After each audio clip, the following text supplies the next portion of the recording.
Welcome to another Professor Pinball creation. This time we have Star Trek: The Next Generation being driven by two Pinduinos. One of these Pinduinos is controlling addressable LEDs on the ramps, all three of them, and the other one is controlling the addressable LEDs inside the Borg ship. I took out the lighting gel windows and have replaced those with lights that we can control the colors on. This thing looks great. What we're looking at right now is the attract mode, where we have a slow sparkle effect that fades purple and blue for the ramps, and then a fast green sparkle effect inside the Borg ship. I really like how these two Pinduino lighting effects come together to create a really fun interactive gameplay for Star Trek: The Next Generation. For those that don't know, the Pinduino basically plugs into the power driver board, monitors game activity, and then allows anyone to program against it to create custom lighting effects for things that are happening as the gameplay is occurring. So let me go ahead and start a game and show you what this looks like. I'm going to start off with the warp factor 4. Look at those ramps, look at all the colors that the ship shows off. For the first mission, I'm going to go for Time Rift. This just lights all the shots, and that way I can work on the lock shot in the right orbit and be able to just shoot that repeatedly and get that credit for this mode. Oh, that wasn't a great shot. Oh no.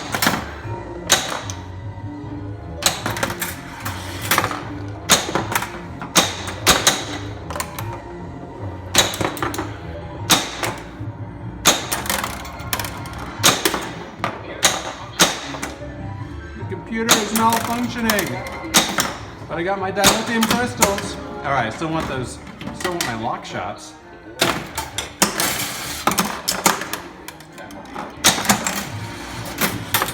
Take some more.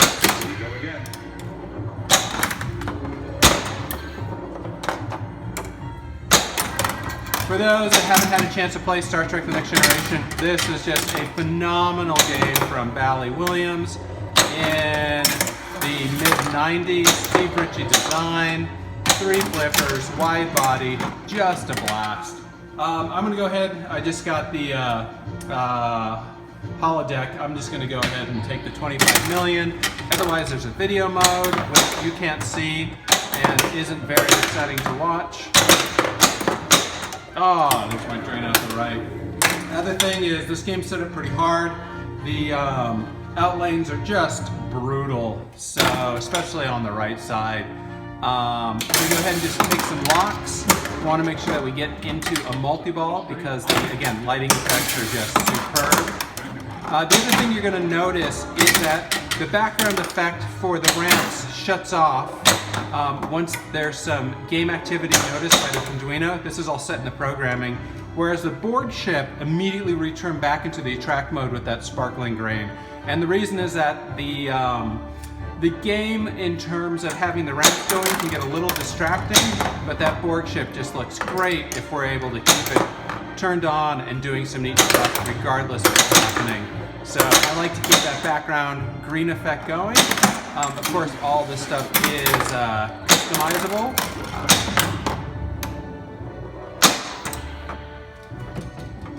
Ah, dang it. Alright, now we're ready for multi-ball. Good luck. Thank you, Jean-Luc.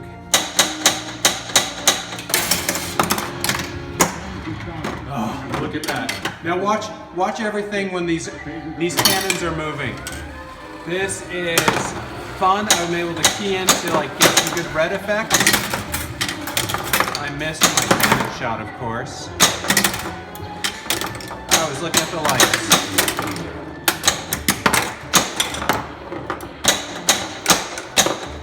There we go.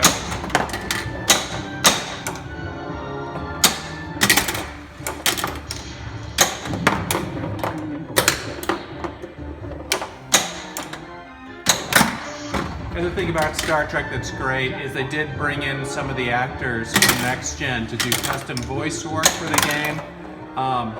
Really hits the nerd factor.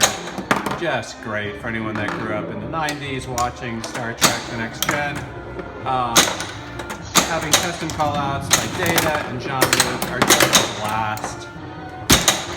And just such superb gameplay. This is one of the few games I've bought, sold it, and then just regretted that and wanted to get it back again. So I'm so happy to have this game back in my collection. It is such a blast. So many different ways to play it. In terms of getting points, you can go for mode, you can go for the wizard mode, you can do multi-ball, which is huge, although this isn't a very high-scoring one because I can't hit anything.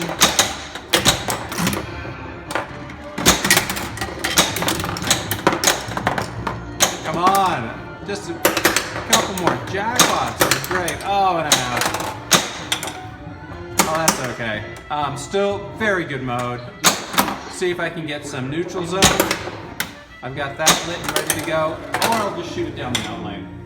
Any case, I hope you enjoyed this video. Gotta see those lighting effects. Even with the lighting effects going, I get just so into this particular game.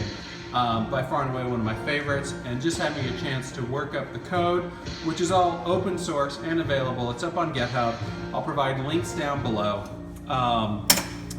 Feel free to download it. If you have a Pinduino, you can go ahead and do this. If you do Arduino programming and want to make these things on your own, easy to do that.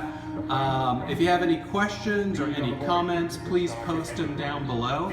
And as the game ends, you get to see all the flashers going, which really just shows off all that lighting effects between the ramp and the ship and just that interaction. So, like I said, just such a fun game, such a great one to program against, and I hope you enjoyed this. I'm going to go ahead and let the theme song play out. Thanks for watching.